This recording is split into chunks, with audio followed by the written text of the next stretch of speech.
নমস্কাৰ, মই চাহিদ চৌধুৰী আপোনালোকক স্বাগতম জনাইছোঁ ভয়েস অফ ডেমক্ৰেসি। লৈ আহিছোঁ আপোনালোকলৈ এক গুৰুত্বপূৰ্ণ খবৰ। দৰমহাৰ আগত কৰ্মচাৰীয়ে দিব লাগিব বিদ্যুতৰ মাচুল।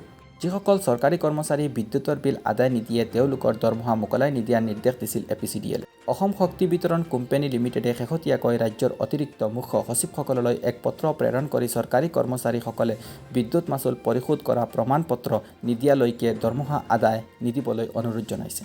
সেই অনুসৰি 30 দিনৰ ভিতৰত যিসকল চৰকাৰী কৰ্মচাৰীয়ে এতিয়ালৈকে বিদ্যুতৰ বিল আদায় দিয়া নাই তেওঁলোকৰ বিল পৰিশোধনৰ পিছতহে দৰমহা লাভ কৰিব। মন কৰিবলগীয়া কথা এয়া যে যোৱা 14 মে'ত মুখ্যমন্ত্ৰী ডক্টৰ হিমন্ত বিশ্ব শৰ্মা ডাঙৰীয়াই বিজুলী ভৱনত উপস্থিত হৈ শক্তিখণ্ডত হৈ থকা লোকচানৰ বিভিন্ন পৰ্যালোচনা কৰি য'ত স্পষ্ট হৈছে যে শক্তি বিভাগে প্ৰতিমাহে 300 কোটি টকাৰ লোকচান সন্মুখীন হৈ আহিছে। বিদ্যুৎ চুৰি আৰু বিদ্যুতৰ বিল আদায় নিদিয়াৰ বাবে প্ৰতিমাহে বিভাগটোৱে এক বৃহৎ পৰিমাণৰ লোকচান সন্মুখীন হৈ আহিছে। সেইবাবে মুখ্যমন্ত্ৰী ডাঙৰীয়াই প্ৰতিগৰাকী চৰকাৰী কৰ্মচাৰীক নিয়মীয়াকৈ বিল আদায় দিবলৈ আহ্বান জনাইছে।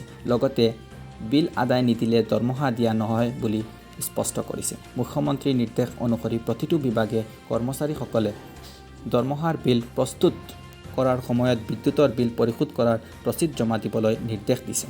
অন্যথা দৰমহাৰ বিল বিভাগসমূহে কোষাগাৰত জমা নিদিব।